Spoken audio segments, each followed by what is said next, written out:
ሰላም ጤና ይስጥልን ውድ የጋት ሚዲያ ቤተሰቦች እንደያላችሁበት ሀገር የሰዓት አቆጣጠር እንደምን አላችሁ እንደምን ቆያችሁ? ኢትዮጵያ ውስጥ ናችሁ ይህን ፕሮግራም ነው የምትከታተሉ። በኢትዮጵያ የሰዓት አቆጣጠር አሁን ምሳ ሰዓት ነው ወደ እናንተ ሲደርስ እንደምን ዋላችሁ ማለት ፈልጋለሁ። ይህ የጋት ውሎ አጫጭር መረጃ ፕሮግራማችን ነው። የጥር 21 2018 አጫጭር መረጃዎች ከዚህ እንደሚከተለው ወደ እናንተ ይደርሳሉ። ላይክ አድርጉ፣ ሸር አድርጉ፣ ሀሳብ አስተያየታችሁን አካፍሉ። የመረጃ ክፍተቶች ካሉ የበለጠ ብናያቸው ብንማርበት መረጃም ሸር አድርጉ። የጋት ሚዲያ ሜምበር ሁኑ። ጋት ሚዲያም በሱፐር ቻት በሱፐር ታንክስ መደገፋችሁን አጠናክራችሁ ቀጥሉ። እየደገፋችሁ ነው፣ የከበረ ምስጋና ይድረሳችሁ። እንግዲህ ህወሓት ጦርነት ከፍቷል። በጠለምት በኩል ውጊያ ከፍቷል። አርሚ 11 ባድመ ክፍለ ጦር የሚባለው በዲማ ልዩ ቦታው ምጫራ የሚባል ትናንት ተኩስ ከፍቶ ነበር፣ ተመቶ ተመልሷል። አርሚ 17 ወደ ዋልድባ አካባቢ እየተንቀሳቀሰ ነው። አርሚ 35 በተመሳሳይ ወደ ጸልሞ እየሄደ ቦታ ይዟል። አርሚ 26 ወደ አበርገለ በሰቆጣ በኩል ለመምጣት የሚራቅ የሚባል አካባቢ ላይ በተመሳሳይ ካምፕ አድርገዋል። ዛሬ በደረሰ መረጃ አርሚ 13 እና 42 ለድጋፍ ዝግጁ እንዲሆኑ በተመሳሳይ አርሚ 60 እና አርሚ 50 የምትባለው የኮማንዶዋ በተመሳሳይ መቀሌ አካባቢ ነው ያሉ። እነዚህም ዝግጁ እንዲሆኑ መረጃ ወርዶላቸዋል። ይሄ ሆኖ ከጥር 18 ጀምሮ ዛሬ እንግዲህ 3ኛ ቀኑ ማለት ነው በያዘው ውጊያ ወደ ሙሉ ጦርነት ለመግባት ነው ዝግጁ እያደረገ ያለው። አሁን ወደ ሙሉ ጦርነት ለመግባት ከባድ መሳሪያዎችን እያንቀሳቀሰ ነው። በሂውማን ዌይ ዛሬም አስቡ ወዳጆች፣ ጦርነት ቁጭ ብለን እንደምናወራው አይደለም። ደጋግመን ብለናል። ሰው ይበላል፣ ንብረት ያወድማል፣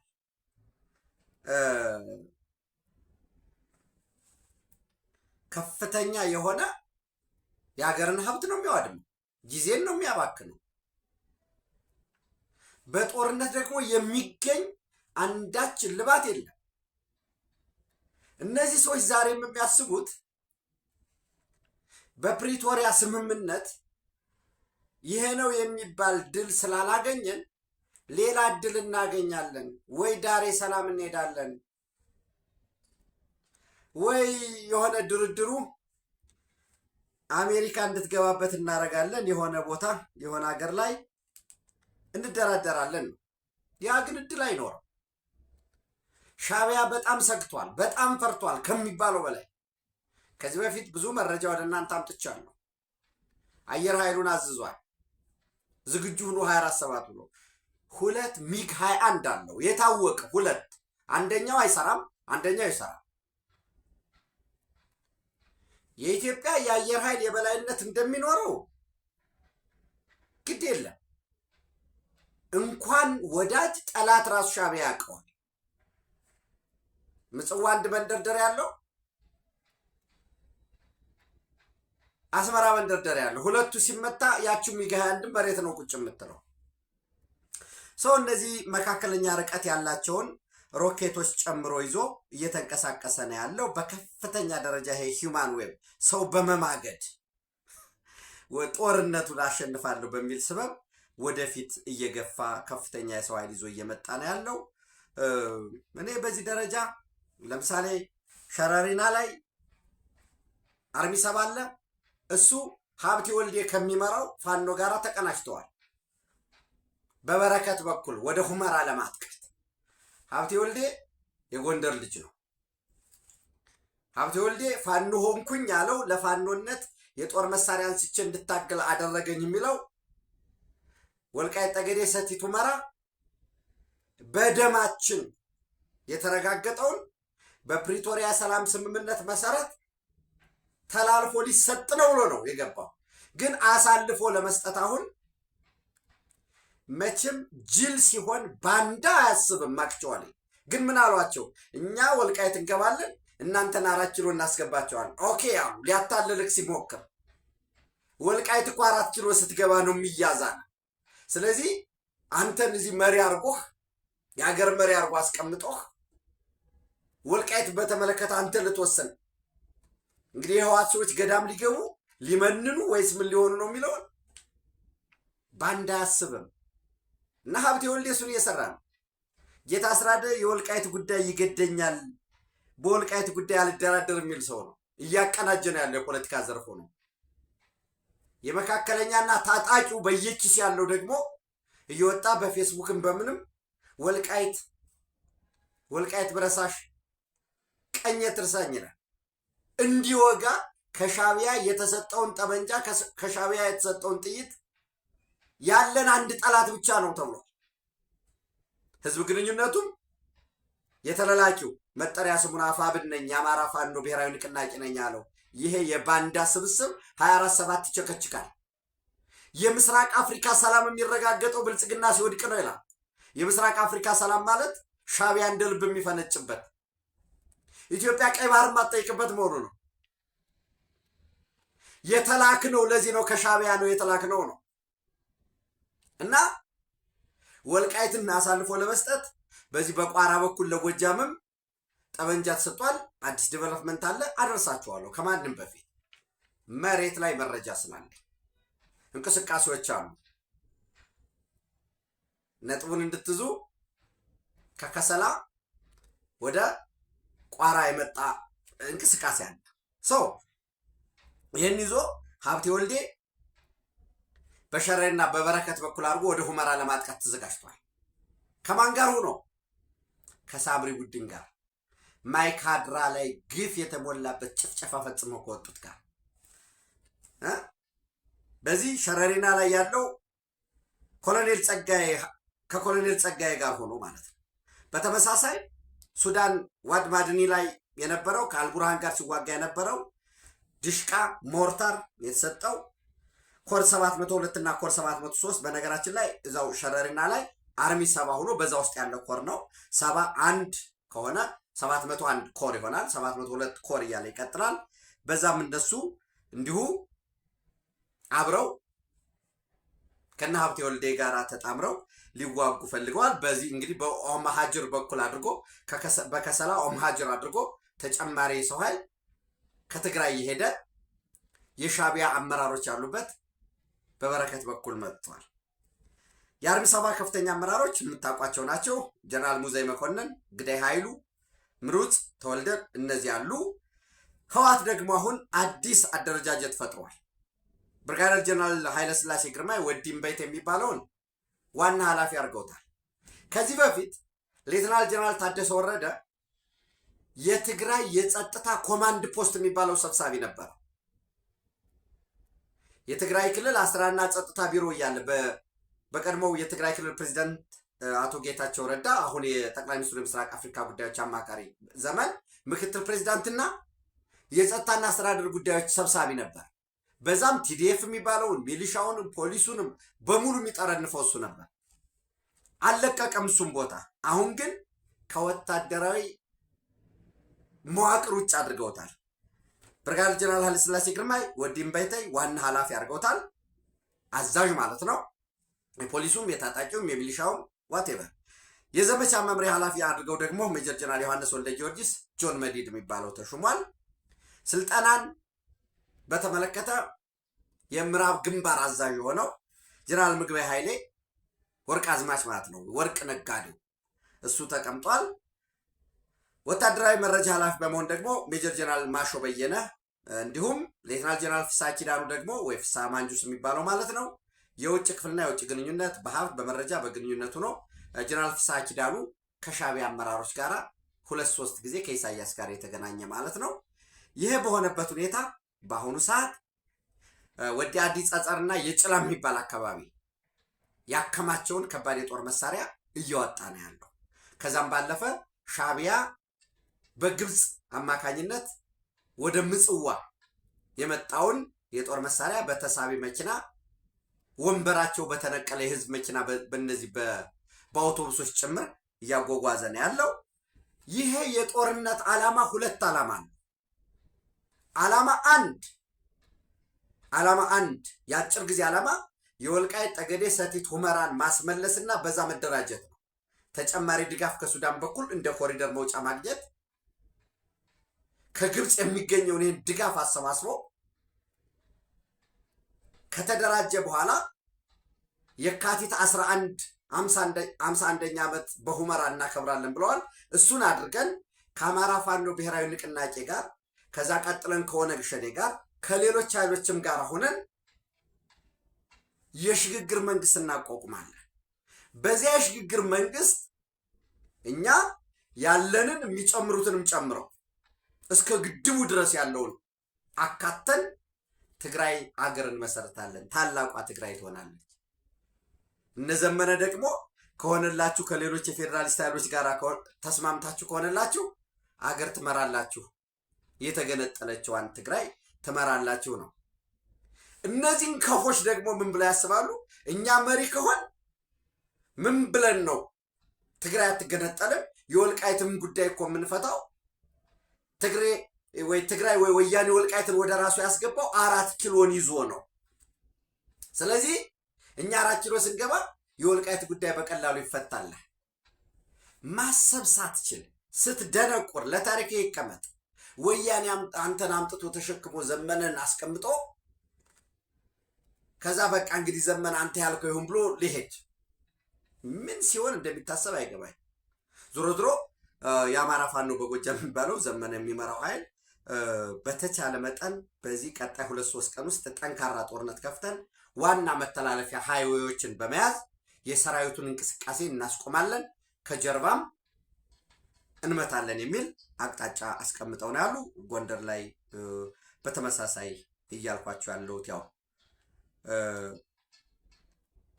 የምታዩት ነው። እነ ሀብቴ ወልዴ፣ እነ ጌታ አስራደ፣ ሌሎችም አብረው እየመከሩ እየዘከሩ ነው ያሉት። መካከለኛና ታች ያለው ግን ወልቃይት ብረሳሽ ቀኝ ትርሳን እያለ ነው።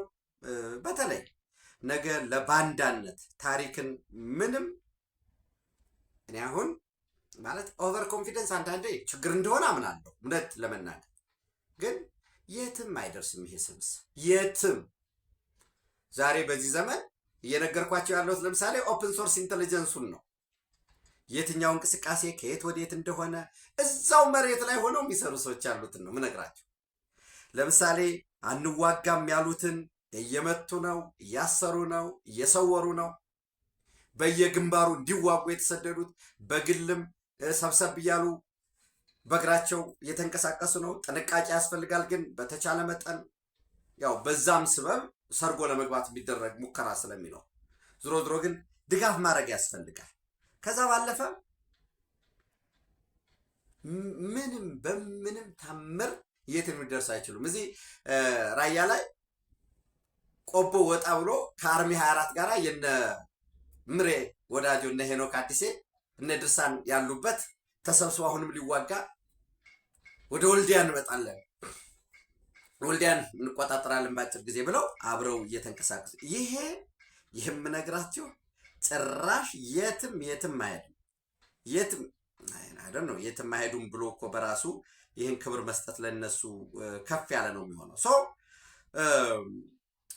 በሱዳን በኩል ያለው በተለይ በዚህ በአርሚ 7 በኩል ያለው እንቅስቃሴያቸው የትጥቅ መጠናቸው ከየት ወዴት ነው የሚንቀሳቀሱ ኤቭሪቲንግ ጂፒኤስ ውስጥ የገባ ነው። ምንም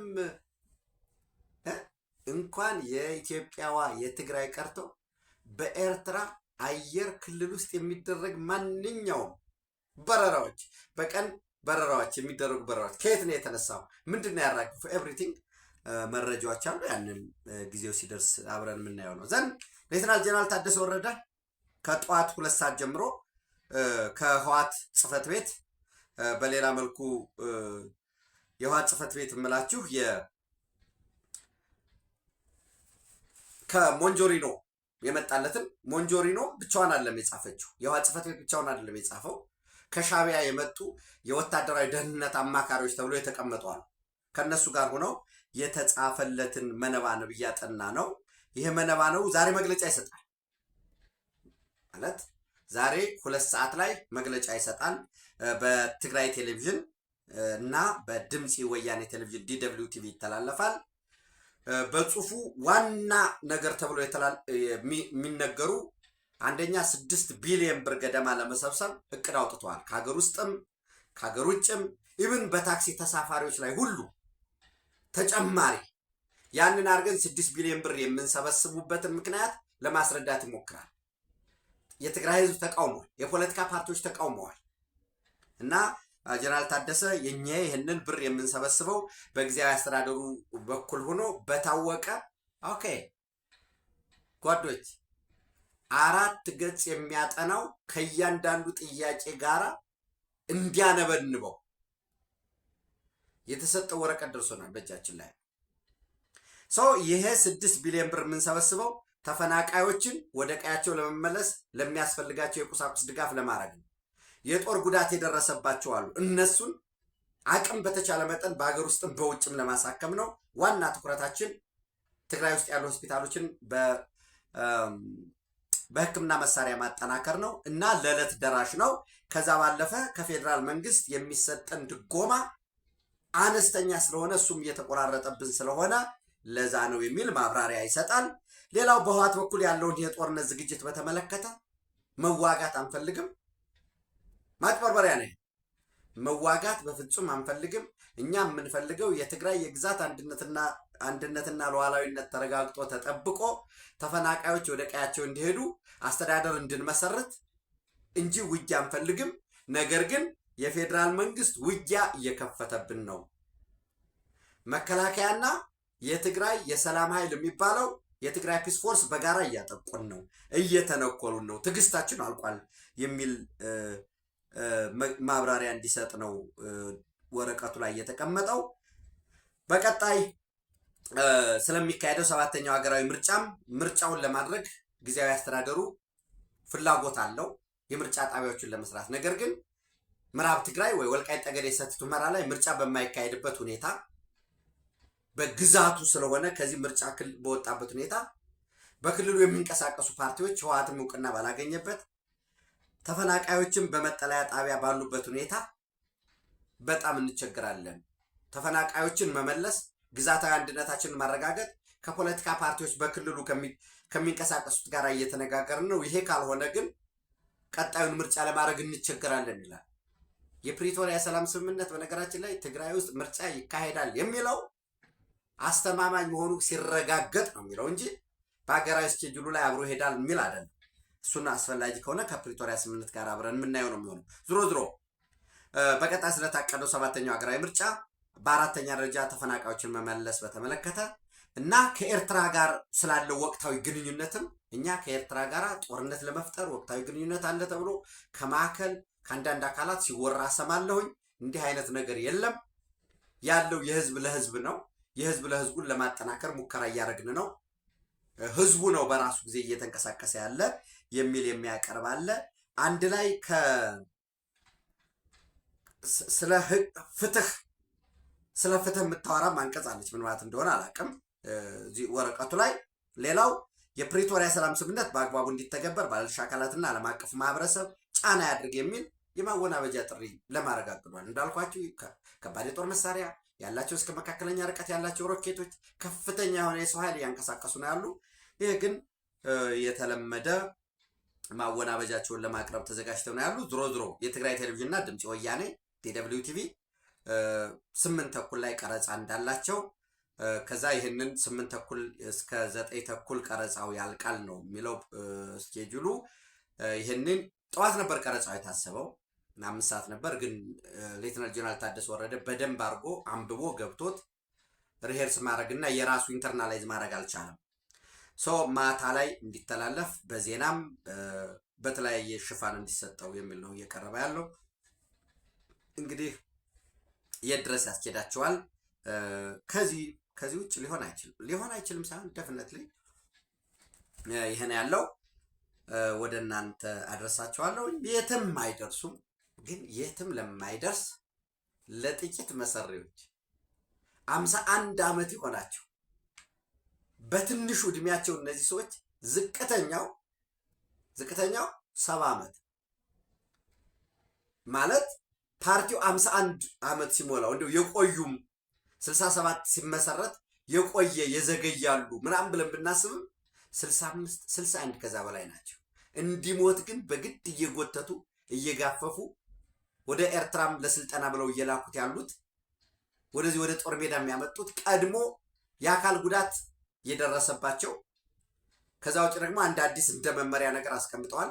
ከዚህ በፊት መስዋዕትነት የሆነበት እና አሁን ደግሞ በዚህ በታጣቂው ኃይል ውስጥ እየተንቀሳቀሰ አባል የሆነ ካለ እሱ ለጊዜው እንዲታለፍ፣ ከዚያ ውጭ ግን እያንዳንዱ ተገዶ ወደ ውጊያ እንዲሄድ በየቀበሌው በየቆሸቱ ተሰባስቦ አህያ ሰብስበው ጨርሰዋል።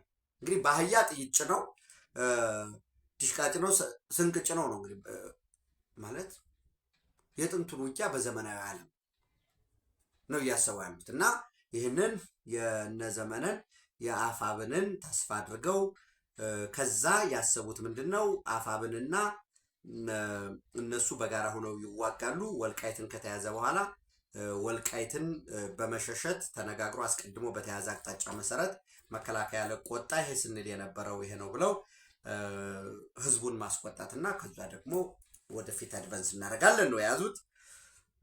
አብረን ያለን እያንዳንዱ እንቅስቃሴም የት ማን የት ነው ከገደብ ወደ ዲማ ከዲማ ወደ ፈለገ ብርሃን ማን በምን እንዴት እየተንቀሳቀሰ ነው የሚለው ስለሚታወቅ